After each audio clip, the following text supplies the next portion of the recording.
और दुनिया में इतनी गरीब कंट्रीज हैं जिनका पाकिस्तान से भी बुरा हाल है, लेकिन उसके बाद भी ज्यादा पैसा जो है वो पाकिस्तान को क्यों मिलता है? और जो ट्रेनिंग सेंटर थे जहां मुजाहिदीन ट्रेन होते थे, वहां से अफगानिस्तान के साथ साथ कश्मीर में भी मुजाहिदीन भेजता था। ये वो टाइम था जब पाकिस्तान के दोनों हाथ घी और मुंह कढ़ाई में था। अब देखिए, आप ये भी कह सकते हो कि लोन तो वर्ल्ड बैंक भी देता है, तो IMF का नाम क्यों आ रहा है? आपने कभी सुना है कि कोई आर्मी कपड़े, साबुन, तेल ये सब बेचती हो?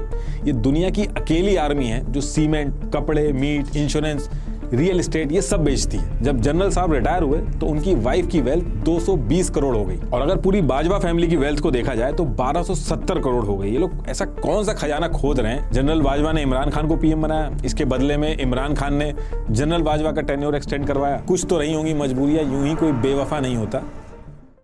देखिए, जो सिचुएशन पाकिस्तान इस पर्टिकुलर टाइम पे फेस कर रहा है, ऐसी सिचुएशन में पाकिस्तान इससे पहले कभी नहीं फंसा।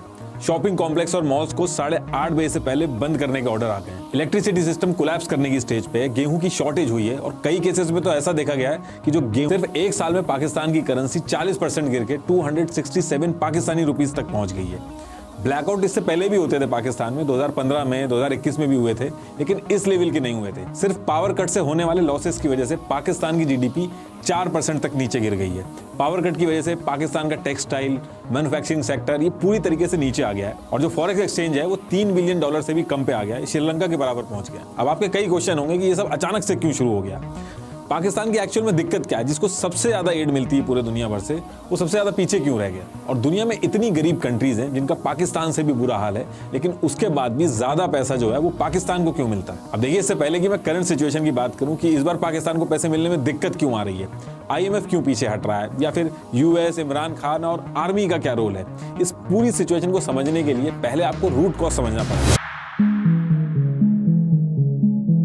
देखिए, जब इंडिया पाकिस्तान का पार्टीशन हुआ था तो पाकिस्तान को 1/3 मिलिट्री मिली थी और ओवरऑल रिसोर्सेज में से 17% मिला था। ये जो डिटेल्स मैं बता रहा हूं, ये पाकिस्तान के एक ऑथर हैं, हुसैन हक्कानी, इन्होंने भी ये चीज कंफर्म कर रखी है। जो मेजर इंडस्ट्रीज थी वो टोटल 921 थी, उसमें से सिर्फ 34 पाकिस्तान के हिस्से में आई थी। तो उस पर्टिकुलर टाइम पे जब पार्टीशन हुआ था तो जो इकोनॉमिक कंट्रोल था वो इंडिया के पास था। RBI उस टाइम पे पाकिस्तान का भी सेंट्रल बैंक था और इंडिया का भी, लेकिन कंट्रोल इंडिया के हाथ में था। इंडिया का जो टोटल कैश बैलेंस था वो 400 करोड़ था, और ये डिसाइड हुआ था कि इस 400 करोड़ में से 75 करोड़ पाकिस्तान को दिए जाएंगे। 75 करोड़ में से 20 करोड़ जो थे वो पाकिस्तान को 15 अगस्त 1947 को ही दे दिए गए थे, और बाकी का जो 55 करोड़ था उसको बाद में देने की बात की गई थी। लेकिन उस टाइम पे कश्मीर को लेके काफी इशू हो रहा था, तो नेहरू जी और पटेल जी ने यह माना कि जो 55 करोड़ है इसको रोक लेना चाहिए, वरना ये इस पैसे से हथियार खरीदेंगे और हमारे खिलाफ ही यूज करेंगे। हालांकि ये जो पैसा था ये आगे चल के महात्मा गांधी जी ने दिलवा दिया था, लेकिन उस पर्टिकुलर टाइम तक जब तक ये पैसा मिला था उससे पहले भी पाकिस्तान की जो इकोनॉमिक कंडीशन थी वो काफी, इंडिया एग्री कर गया था 1/3 आर्मी स्प्लिट करने के लिए। इंडिया की जो पॉलिटिकल लीडरशिप थी वो ज्यादा स्ट्रांग थी पाकिस्तान के मुकाबले। इंडिया की तरफ से नेहरू जी, गांधी जी, सरदार पटेल जी, मल्टीपल स्ट्रांग लीडर थे। वहीं मुस्लिम लीग में सिर्फ जिन्ना के बाद कोई और स्ट्रांग लीडर आया ही नहीं। जिन्ना की डेथ के बाद ना तो जिन्ना के लेवल का कोई पावरफुल नेता आया और ना ही मिलिट्री ने आने दिया, क्योंकि जो टेम्परेरी कंट्रोल मिला था पाकिस्तान आर्मी को, इस टेम्परेरी कंट्रोल की ऐसी आदत लगी कि उसके बाद 29 PM बने। आज की डेट तक एक भी PM ऐसा नहीं है जिसने 5 साल अपने पूरे किए हो। किसी को मार दिया गया, किसी का तख्ता पलट कर दिया गया, इतने बड़े बड़े पॉलिटिशियंस को मारा गया। आज तक इनकी एक भी एजेंसी ये नहीं पता लगा पाई कि PM को मारा किसने है। इमरान खान जो थे, इनको रैली में गोली मार दी गई, ये आज तक नहीं पकड़ पाए कि गोली चलाई किसने। बिना किसी बड़े हाथ के ऐसा पॉसिबल ही नहीं हो सकता कि किसी के बारे में पता ही नहीं चल रहा कि इनके PMs को मार कौन रहा है, इनके बड़े बड़े नेताओं को मार कौन रहा है। कुछ केसेस में तो लॉ को अमेंड किया गया ताकि जो पूरा कंट्रोल है वो पाकिस्तान की आर्मी के हाथ में आ जाए। इन कुछ चीजों की वजह से पाकिस्तान की जो आर्मी है उसका कंट्रोल पाकिस्तान के ऊपर शुरू से ही रहा है, और ये आगे चल के एक बहुत ही बड़ी प्रॉब्लम बनी है, वो भी आपको आगे समझ में आ जाएगा। देखिए, किसी भी कंट्री को ग्रो करने के लिए पैसा तो चाहिए ही होता है। पाकिस्तान के सामने भी यही दिक्कत थी कि उसको ग्रो तो करना ही था, लेकिन सीधे सीधे इकोनॉमिक डेवलपमेंट मुश्किल था, क्योंकि उसके लिए पॉलिटिकल स्टेबिलिटी और पेशेंस चाहिए होता है, प्रोडक्शन और एक्सपोर्ट करना होता है। तो पाकिस्तान की लीडरशिप ने इसके लिए नए नए जुगाड़ निकाले। पाकिस्तान को उस पर्टिकुलर टाइम पे रियलाइज हो गया था कि US का साउथ एशिया में कोई दोस्त नहीं है और उसको सोवियत यूनियन को कंट्रोल करना है, और इसके लिए उसको पाकिस्तान की जरूरत पड़ सकती है। तो इसमें उसको एक मौका दिखा। क्वेश्चन है कि ये फॉरेन एड दी क्यों गई? देखिए, आज की डेट में आप देखते होंगे कि इंडिया के अंदर बहुत सारे US के कॉल सेंटर्स हैं। US के एम्प्लॉयर्स वहां के एम्प्लॉयज को छोड़ के इंडिया से बंदे हायर करते हैं। ऐसा इसलिए क्योंकि एक US सिटीजन की सैलरी काफी ज्यादा होती है, उसकी जितनी भी लायबिलिटी होती है वो US के एम्प्लॉयर की होती है। इंश्योरेंस, पेंशन जैसे तरह तरह के बेनिफिट्स देने पड़ते हैं। कोई एक्सीडेंट भी हुआ तो सारी रिस्पॉन्सिबिलिटी उस US के एम्प्लॉयर की बनती है। इंफ्रास्ट्रक्चर मेंटेन करना, ऑफिस वगैरह, ये काफी बड़ा खर्चा होता है इसमें। लेकिन इंडिया के अंदर सारे एम्प्लॉयज कम पैसे में मिल जाते हैं और किसी की भी लायबिलिटी यूएस के एम्प्लॉयर के ऊपर नहीं होती है। सेम कॉन्सेप्ट यूएस अपनी मिलिट्री में भी यूज करता है। देखिए, यूएस यूजुअली दो तरीके से वॉर लड़ता है। अगर उसे लगता है कि स्टेक्स बहुत ज्यादा हाई हैं तो वो वॉर में खुद कूद जाता है, जैसे उसने वियतनाम में किया या फिर इराक में किया। लेकिन जब उसको लगता है कि सीधा कूदने में फायदा नहीं है तो वो शैडो वॉर लड़ता है। इसमें वो दुश्मन के दुश्मन को दोस्त बना के काम करता है, और अगर उसको कुछ हो गया तो उसका पूरा खर्चा उसको देखना होगा। प्लस कंट्री के अंदर जाती, अगर आप अपनी मिलिट्री डायरेक्ट किसी कंट्री के अगेंस्ट में भेजते हो तो वॉर लाइक सिचुएशन हो जाती है, कंट्रीज आमने सामने आ जाती हैं। इसलिए ट्रेडिशनल वॉर्स की जगह यूएस अलग अलग मिलिटेंसी ग्रुप को ट्रेन करता है, उनको आर्म्स देता है और उनकी फंडिंग करता है, जिससे कि वो अपना मकसद पूरा कर पाए। कई ऐसे मिलिटेंसी ग्रुप होते हैं, मुजाहिदीन होते हैं, जो पैसे लेके भी लड़ाई करते हैं। अभी जो रशिया यूक्रेन वॉर चल रही है उसमें भी आप अगर सर्च करोगे तो रशिया ने सीरियन फाइटर्स को पैसा देके रिक्रूट किया है, जिन्हें मर्सिनरीज भी बोलते हैं। ये पैसा लेके यूक्रेन के खिलाफ लड़ रहे हैं और इस मॉडल में रिस्क एकदम कम होता है। और इस पूरे गेम में पाकिस्तान पूरे एरिया का एक ट्रेनिंग सेंटर बन गया है और इस ट्रेनिंग सेंटर को बनाया पाकिस्तान मिलिट्री ने। जब इंडिया और पाकिस्तान आज़ाद हुए थे तो उस पर्टिकुलर टाइम पे दो ही सुपर पावर थी, एक यूएसए और दूसरी सोवियत यूनियन, जो अभी रशिया कहते हैं जिन्हें। सोवियत यूनियन का साउथ एशिया में बहुत ही ज़्यादा इन्फ्लुएंस था, इंडिया का झुकाव भी सोवियत यूनियन की तरफ ही था। ऐसे में यूएस को पाकिस्तान एक ऑप्शन की तरह देखता था। यूएस अफगानिस्तान में अपना कंट्रोल पाने के लिए सोवियत यूनियन के खिलाफ मुजाहिदीन तैयार। तो जब सोवियत यूनियन और अफगानिस्तान के बीच में लड़ाई चल रही थी, क्योंकि अगर यूएस की मिलिट्री अफगानिस्तान में उतर के रशिया के खिलाफ लड़ती तो ये वॉर रशिया और यूएस की वॉर में बदल जाती। पाकिस्तान ने हर तरीके से मदद की इन मुजाहिदीन की। इसमें पाकिस्तान के लिए भी फायदा था, क्योंकि बिना कुछ प्रोड्यूस करे या एफर्ट लगाए यूएस से पैसा मिलने लगा था। यूएस ये पैसा कभी एड की फॉर्म में भेजता था तो कभी ह्यूमन राइट्स के बहाने से भेजता था। यूजुअली आप देखोगे तो फॉरेन एड उन देशों को मिलता है, लेकिन पाकिस्तान को एड मिलता था उसकी स्ट्रेटेजिक लोकेशन की वजह से, उसकी यूजफुलनेस की वजह से। इनफैक्ट साल का एक बजट भी फिक्स कर दिया गया था जिसमें बिलियंस ऑफ डॉलर्स आते थे पाकिस्तान को यूएस की तरफ से। लेकिन पाकिस्तान ये जो सेंटर्स थे और ये जो पैसा था और ये जो मुजाहिदीन थे, इनका यूज कश्मीर में भी करने लगा। 1964 तक पाकिस्तान में आने वाली जितनी भी फॉरेन एड्स आती थी ये इनके जीडीपी का 5% का हिस्सा बन गई थी। लेकिन इन सब के बीच में पाकिस्तान ये भूल गया था कि इन सब के बीच में बिना मतलब किसी और की लड़ाई उसने अपने सरदर्दी पे ले ली थी। लेकिन पाकिस्तान की जो जनता थी और गवर्नमेंट थी वो यूएस के इस एड और पाकिस्तान का अफगानिस्तान में हेल्प करने से बिल्कुल खुश नहीं थी। एड की वजह से मिलने वाला जो पैसा था वो बस आर्मी तक ही पहुंच पाता था, क्योंकि करप्शन की वजह से पैसा नीचे तक पहुंच ही नहीं पाता था और पाकिस्तान का एक्सपोर्ट और प्रोडक्शन इतना कोई खास नहीं था। इसलिए लोगों की जो गालियां होती थी वो पाकिस्तान की गवर्नमेंट को मिलती थी। लेकिन पाकिस्तान की इकोनॉमिक सिचुएशन फिर से खराब तब होती है। ये जो मुजाहिदीन यूएस और पाकिस्तान ने मिलकर ट्रेन किए थे, ये अफगानिस्तान की सरकार को गिरा के तालिबान का राज हो जाता है वहां पे। ये और सोवियत यूनियन को बाहर करके यूएस का काम ऑलमोस्ट पूरा हो गया था। ये जो बातें मैं बोल रहा हूँ, ये जो पाकिस्तान के प्रेसिडेंट रह चुके परवेज मुशर्रफ, इन्होंने भी बोली है। और अफगानिस्तान वॉर के बाद अमेरिका को पाकिस्तान की जरूरत नहीं थी। अब इस चीज का आप अंदाजा इस चीज से लगा सकते हैं कि 1989 में यूएस ने पाकिस्तान को सीधे सीधे $452 मिलियन की एड दी थी, जो 1998 तक घट के $5.4 मिलियन रह गई थी। बांग्लादेश, इंडिया जब एक्सपोर्ट करके अपनी इकोनॉमी को धीरे धीरे आगे बढ़ा रहे थे, तब पाकिस्तान की मिलिट्री एड से खुश हो रही थी।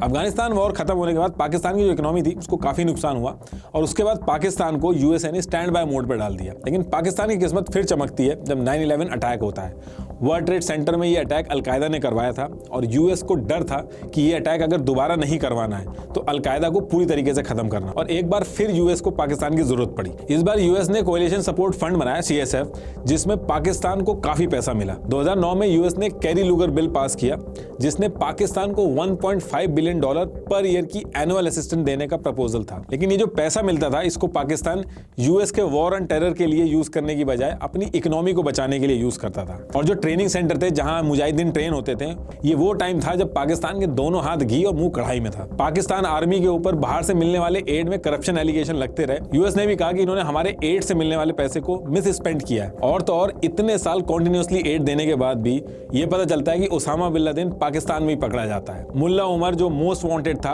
उसकी डेथ भी पाकिस्तान के हॉस्पिटल में होती है। डोनाल्ड ट्रंप ने आते ही ये जो एड मिलता था पाकिस्तान को, इसको पूरी तरीके से बंद कर दिया और पाकिस्तान की इकोनॉमी जो बबल में थी उसको फिर से एक झटका लगता है। इन सारी चीजों की वजह से पाकिस्तान की इमेज काफी खराब हुई और फॉरेन इन्वेस्टमेंट एकदम से खत्म हो गया।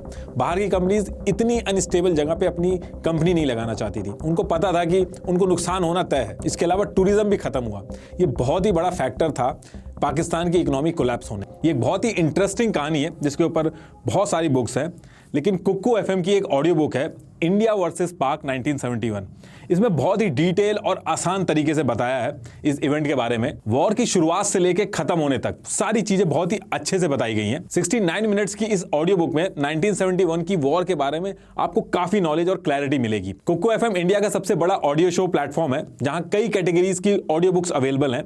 History, entertainment, comedy, crime, motivation से लेके साइंस और फिटनेस तक। तो आप भी जरूर सुने अपनी मनपसंद ऑडियो बुक कुकू एफएम पर। मुझे पर्सनली इसमें ऑटोबायोग्राफी सुनना बहुत ही अच्छा लगता है। कुकू एफएम काफी अच्छा प्लेटफॉर्म है जिसपे आप रेगुलर काम करते हुए या ट्रैवल करते हुए बहुत अच्छी ऑडियो बुक सुन सकते हैं काफी कम प्राइस पर। और मेरा कूपन कोड NR50 यूज करके आपको फर्स्ट मंथ के सब्सक्रिप्शन पर 50% का डिस्काउंट भी मिलेगा। That is at ₹49 only. तो डाउनलोड कीजिए Kuku FM, link is in the description box.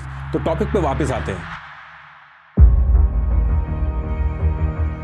देखिए, जब यूएस ने कुछ कदम पीछे लिए और इस वजह से पाकिस्तान की इकोनॉमी जो एक बबल में थी उसका प्रॉपर टेस्ट नहीं हो पाया।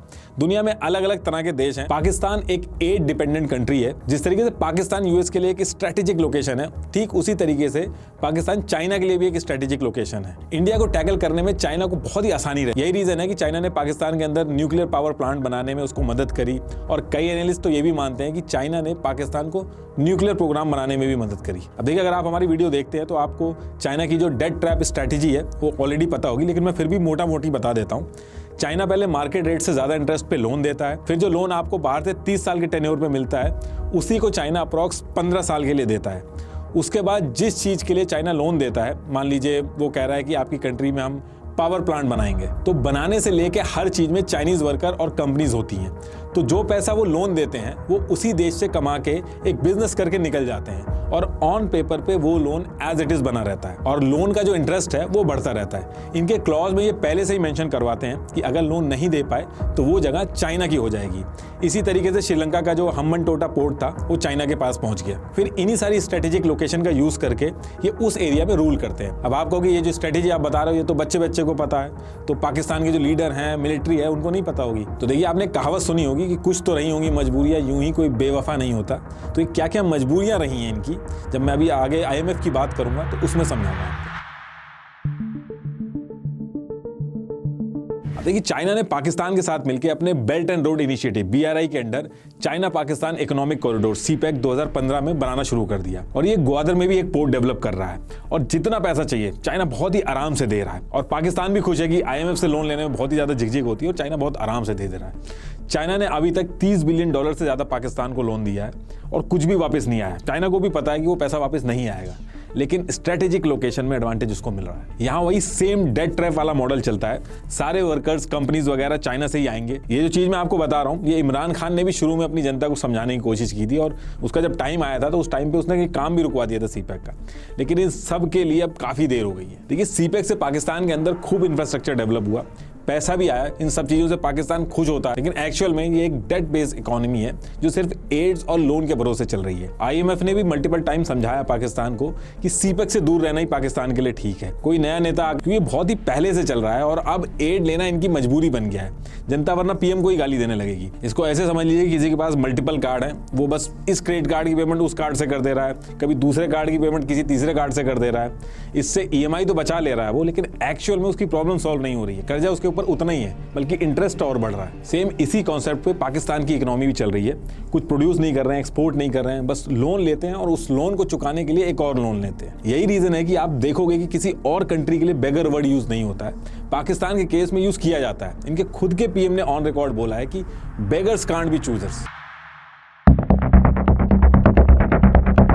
देखिए, पाकिस्तान का जो करंट क्राइसिस है उसने दशकों से जो फाइनेंशियल मिसमैनेजमेंट हो रहा है उसके ऊपर फोकस वापस से ला दिया है और इस मैनेजमेंट का सबसे इंपॉर्टेंट प्ले, और ये मैं इसलिए नहीं कह रहा हूं क्योंकि मैं इंडियन हूं तो बुराई करूंगा ही। आप दुनिया के किसी भी न्यूज आउटलेट में पाकिस्तान के बारे में पढ़िएगा, आपको पाकिस्तान आर्मी का एग्जैक्टली रोल क्या है वो आपको पता चल जाएगा। पाकिस्तान अपने डिफेंस बजट में जरूरत से ज्यादा खर्च करती है। पिछले साल का पाकिस्तान का टोटल बजट 9,502 बिलियन रुपीस का था, जिसमें से 1,523 बिलियन रुपीस खाली डिफेंस पे गया है। यानी कि टोटल बजट का 15% से भी ज्यादा। लोन का इंटरेस्ट पेमेंट करने के बाद पाकिस्तान की इकोनॉमी का सबसे बड़ा हिस्सा जो है वो डिफेंस में जाता है। पाकिस्तान आर्मी ने 1947 के बाद आधे से ज्यादा टाइम पाकिस्तान को रूल किया है और इनके पास सिक्योरिटी और फॉरेन पॉलिसी में बहुत ज्यादा पावर है। इनके बिना पाकिस्तान में कोई भी इलेक्शन नहीं जीत सकता। इसलिए आपने एक वो कहावत जरूर सुनी होगी, बहुत ही फेमस है पाकिस्तान आर्मी के लिए, कि जंग कदे जीती नहीं और इलेक्शन कदे हारिया नहीं। ये देखिए इतने सारे मेडल इन्होंने लगा रखे हैं लेकिन उन्होंने आज तक एक भी जंग नहीं जीती है। पाकिस्तान की एक ऑथर है आयशा सिद्दीका, उनकी एक किताब है मिलिट्री आईएनसी, अगर मौका आपको लगेगा तो उसको पढ़िएगा जरूर। पाकिस्तान की आर्मी पूरे देश का पैसा कैसे घुमा रही है, इकोनॉमी को कैसे कंट्रोल कर रही है, बहुत ही बढ़िया तरीके से उसमें बताया। आपने कभी सुना है कि कोई आर्मी कपड़े, साबुन, तेल ये सब बेचती हो? ये दुनिया की अकेली आर्मी है जो सीमेंट, कपड़े, मीट, इंश्योरेंस, रियल एस्टेट ये सब बेचती है। इनकी आर्मी पाकिस्तान की रियल एस्टेट को कंट्रोल करती है और हर जनरल को रिटायरमेंट के बाद प्लॉट पे प्लॉट मिलते हैं। पाकिस्तान आर्मी की नेटवर्थ 1 लाख करोड़ से भी ज्यादा की है। इनकी आर्मी के अगर टॉप 100 ऑफिसर्स की वेल्थ का अंदाजा लगाया जाए तो 35,000 करोड़ से भी ज्यादा की वेल्थ है। इनके बच्चे सब बाहर पढ़ते हैं, यूके में इनके घर हैं, जबकि एक आम पाकिस्तानी ये सब सपने में भी नहीं सोच सकता जो ये लोग करते हैं। पाकिस्तान आर्मी ने फाउंडेशन और ट्रस्ट का एक नेटवर्क बना रखा है जो पाकिस्तान के अंदर सारी चीजें ओन करते हैं, जैसे फौजी, शाहीन और बहरिया फाउंडेशन, जिनको आर्मी, एयरफोर्स और नेवी चलाते हैं। इनमें से फौजी फाउंडेशन सबसे बड़ी है। पाकिस्तान के अंदर ब्रेड तक भी मिलिट्री कंट्रोल बेकरी से बनती है। पाकिस्तान के बैंक को भी आर्मी ओन करती है और हैवी इंडस्ट्री का 1/3 और टोटल प्राइवेट एसेट का 7% हिस्सा आर्मी ओन करती है। पहले कमाते हैं और फिर लॉ में अमेंडमेंट करा के अपना फायदा करवाते हैं। आर्मी वेलफेयर ट्रस्ट और फौजी फाउंडेशन को इनकम टैक्स से भी छूट मिलती है और इस वजह से इनके सामने जो प्राइवेट कंपनीज है वो इनके सामने टिक नहीं पाती। एक गरीब देश की आर्मी इतनी अमीर है। आप बोल सकते हो कि मैं गलत बता रहा हूं, लेकिन आप खुद से भी एक बार चेक करिएगा कि पाकिस्तान आर्मी चीफ जो इससे पहले थे जावेद बाजवा, इनकी वाइफ की जो 2016 में वेल्थ थी वो 0 थी। जब जनरल साहब रिटायर हुए तो उनकी वाइफ की वेल्थ 220 करोड़ हो गई। उनकी वाइफ इतने टाइम में ऐसा कौन सा बिजनेस कर रही थी कि उनकी वेल्थ इतनी हो गई? और अगर पूरी बाजवा फैमिली की वेल्थ को देखा जाए तो 1270 करोड़ हो गई। ये लोग ऐसा कौन सा खजाना खोद रहे हैं जो इनकी वेल्थ इतनी ज्यादा हो गई है? सैलरी जोड़ दो आप, उसके हिसाब से इतनी वेल्थ नहीं बैठती है, लेकिन उसके बाद भी इतना पैसा आ कहां से रहा है? तो आप थोड़ा सा भी कॉमन सेंस लगाओगे तो आपको पता चल जाएगा। लेकिन ये सारी चीजें क्वेश्चन तब हो पाएंगी जब मीडिया ये सारे क्वेश्चन लेके आए। लेकिन मीडिया और सुप्रीम कोर्ट वगैरह हर जगह इनका कंट्रोल है। मल्टीपल ऑब्जर्वर्स का ये मानना है कि अगर पाकिस्तान की इकोनॉमी को ग्रो करना है तो इकोनॉमी में पाकिस्तान आर्मी का रोल जो है वो खत्म करना होगा। लेकिन इस डायरेक्शन में अगर कोई छोटा सा भी एफर्ट होता है तो उसको वहीं पे फेल कर दिया जाता है, उसको वहीं रोक दिया जाता है, क्योंकि इसकी वजह से पाकिस्तानी बिजनेसेस ग्लोबली कंपटीशन में नहीं आ पा रहे हैं और इनका जितना भी प्रॉफिट होता है वो सारा आर्मी के जनरल्स, रिटायर्ड जनरल्स को ट्रांसफर होता रहता है। पाकिस्तान आर्मी पाकिस्तान के सबसे बड़े रियल एस्टेट डेवलपर हैं। इनके पास 50 से ज्यादा हाउसिंग प्रोजेक्ट हैं, जिसमें इस्लामाबाद में 16,000 एकड़, कराची में 12,000 एकड़ की जमीन है जो इनको पाकिस्तान गवर्नमेंट से फ्री ऑफ कॉस्ट में मिली है। हायर अथॉरिटी में कोई भी हो, जो भी इनके हिसाब से नहीं चलता उसको ये लात मार के निकाल देते हैं। जनरल बाजवा ने इमरान खान को पीएम बनाया, इसके बदले में इमरान खान ने जनरल बाजवा का टेन्योर एक्सटेंड करवाया। लेकिन दिक्कत तब हुई जब जनरल बाजवा का टेन्योर खत्म हो रहा था और जनरल बाजवा अपने हिसाब से ही अपना आर्मी चीफ रखना चाहते थे। वो सैयद असीम मुनीर को अपना आर्मी चीफ बनाना चाहते थे। लेकिन इमरान खान के सामने भी दिक्कत थी। उनको ये पता था कि अगर सैयद असीम मुनीर आर्मी चीफ बनेंगे तो अगले इलेक्शन में वो उनको सपोर्ट नहीं करने वाले।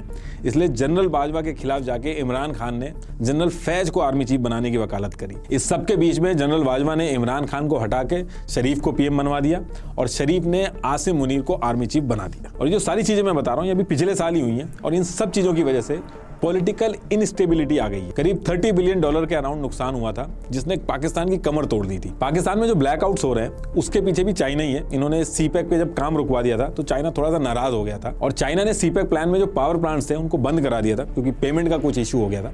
अगर सीपैक पे काम चल रहा होता तो चाइना कभी ऐसा नहीं करता। अब बिना इलेक्ट्रिसिटी के तो देश नहीं चल सकता है। अब या तो बाहर से लोन मिले, कोई एड मिले, और अगर ऐसा नहीं हो पाता है तो कोई भी नेता आएगा, उसकी मजबूरी बन जाएगा सीपैक के ऊपर काम शुरू करवाना। डे बाई डे जो पाकिस्तान की सिचुएशन है वो कंट्रोल से बाहर जा रही है, भगदड़ मच गई है। हालात ऐसे हो गए हैं कि कई लोगों की जान तक चली गई है। पिछले साल जब रशिया और यूक्रेन की वॉर स्टार्ट, रशिया और यूक्रेन मिलकर दुनिया भर का 30% वीट सप्लाई कंट्रोल करते हैं। ये क्राइसिस इतना सीरियस था कि इंडिया को भी अपने यहाँ वीट एक्सपोर्ट पर बैन लगाना पड़ गया था। और अभी भी इंडिया के अंदर ये जो वीट के हाई प्राइसेस हैं ये गवर्नमेंट के लिए बहुत ही बड़ी सिरदर्दी बने, जिसकी वजह से वहां पे सोशल अनरेस्ट पैदा हो रहा है।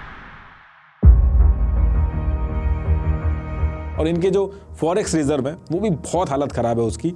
$3 बिलियन से भी कम पे पहुंच गए हैं और पता नहीं कितने दिन तक ये टिकेंगे। ये बहुत ही कम अमाउंट है। देखिए, जब भी आप बाहर किसी कंट्री में जाते हैं तो इंडियन रुपीस को उस पर्टिकुलर कंट्री की करेंसी में चेंज करवाते हैं, क्योंकि आपको वहां की चीजें खरीदनी होती हैं। कोई भी कंट्री ऐसी नहीं है जो अपने देश में सारी चीजें प्रोड्यूस करती है।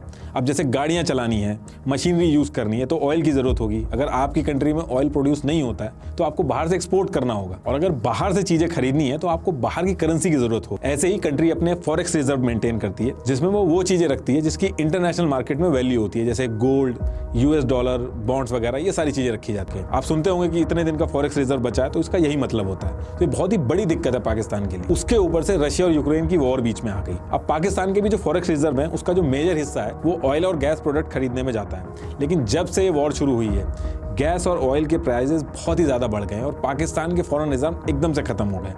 इंडिया इसलिए बच गया क्योंकि इंडिया को रशिया ने डिस्काउंटेड रेट पे ऑयल दिया है, लेकिन पाकिस्तान को गल्फ कंट्रीज से महंगे में ऑयल खरीदना पड़ा। अब पाकिस्तान के पास दो ऑप्शन है, या तो कोई कंट्री इनको लोन दे या फिर कोई एड दे, किसी तरीके से हेल्प करे, या फिर ये IMF के पास जाए। IMF से भी ये लोग 13 बार लोन ले चुके हैं और एक बार भी नहीं लौटाया। एक गवर्नमेंट को लोन देना पूरी दुनिया में सबसे सेफेस्ट माना जाता है, लेकिन पाकिस्तान के केस में ऐसा नहीं है। यहाँ पे लोन देना खतरे से खाली नहीं है, क्योंकि वापस नहीं मिलता है।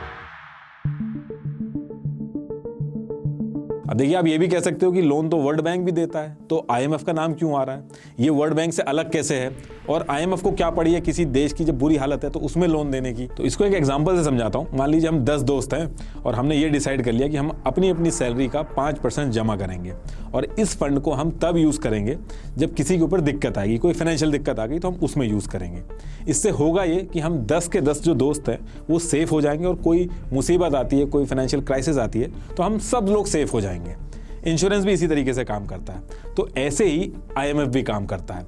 इसमें 190 कंट्रीज हैं, अपनी अपनी इकोनॉमी के हिसाब से पैसा कंट्रीब्यूट करती हैं, और जिस कंट्री के ऊपर दिक्कत आती है उसको हेल्प की जाती है। इंडिया टॉप 10 कंट्रीज में आता है IMF के अंदर पैसा देने में। वहीं जो वर्ल्ड बैंक का जो लोन है वो इससे काफ़ी अलग है। वर्ल्ड बैंक का जो लोन होता है वो कंट्रीज अपनी ग्रोथ के लिए लेती हैं। मान लो मेरी एक कंपनी है, अब मैंने सोचा कि कंपनी को ग्रो करना है, मुझे बाकी सिटीज़ में भी ले जाना है, उसको आगे बढ़ाना है, तो इसके लिए जो मुझे लोन मिलेगा वो वर्ल्ड बैंक से मिलेगा। और अगर मैं किसी मुसीबत में फंसता हूँ तो वो IMF वाला कॉन्सेप्ट चलेगा, IMF से लोन मिलेगा। कई डेवलप्ड देश भी वर्ल्ड बैंक से लोन लेते हैं, जैसे इंडिया ने लिया था, लेकिन ये ग्रोथ के लिए मिलता है। जैसे इंडिया ने $245 मिलियन का लोन लिया था, वर्ल्ड बैंक से लिया था इन्होंने, रेलवे के प्रोजेक्ट के लिए। अब रेलवे से जैसे जैसे इंडिया कमाएगा वो उसको वापस कर देगा। ये एक तरह से बिजनेस के लोन की तरह काम करता है। और IMF जो लोन देता है उससे पहले शर्तें रखता है कि लोन तो देंगे, लेकिन उससे पहले अपनी कंट्री में आपको कुछ चीजें चेंज करनी होगी। और IMF एक साथ लोन नहीं देता है। अगर आप एग्जाम्पल के तौर पे मान लो कि 1 लाख रुपए हैं तो उसको वो 2-3 साल में धीरे धीरे करके देगा, और वो तब देगा जब आप उसके बताए हुए रूल्स फॉलो करोगे। जैसे पाकिस्तान के अंदर IMF ने ये सारे रूल्स फॉलो करने को बोले हैं, लेकिन पाकिस्तान ने ये जो रूल्स हैं वो फॉलो नहीं किए हैं, और IMF इस बार इनको काफी परेशान कर रहा है लोन देने में।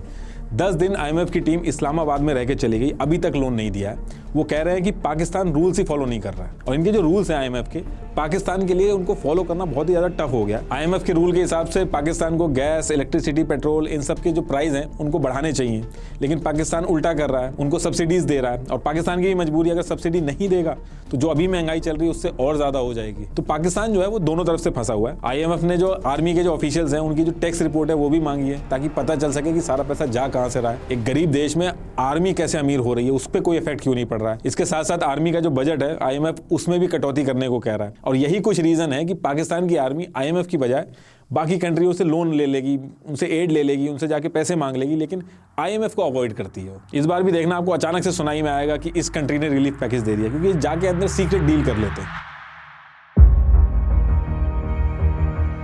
दूसरी चीज़ इसमें यह भी है कि जो पाकिस्तान की गवर्नमेंट है वो चाहती है कि इंडिया से रिलेशन सुधरें, क्योंकि तभी ट्रेड होगा, तभी पॉलिटिकल स्टेबिलिटी आएगी। लेकिन पॉलिटिकल एनालिस्ट जो हैं वो ये मानते हैं कि पाकिस्तान आर्मी कभी नहीं चाहती कि इंडिया से रिलेशन सुधरें, क्योंकि अगर इंडिया से रिलेशन सुधर गए तो ये जो हज़ारों करोड़ का बजट लिया जाता है आर्मी के नाम पे, उस पर क्वेश्चन उठेंगे।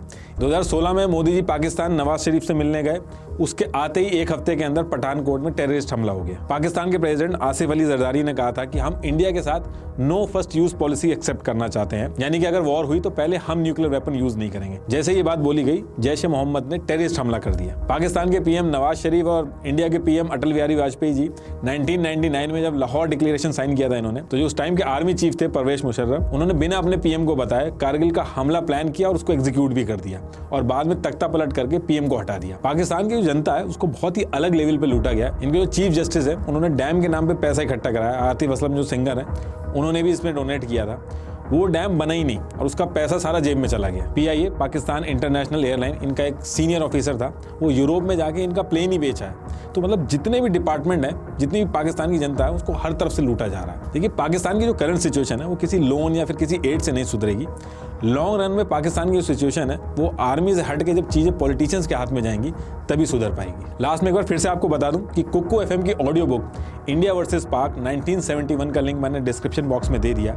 एक बार आप जरूर सुनिएगा, काफी डिटेल में चीजें बताई गई हैं। Thank you.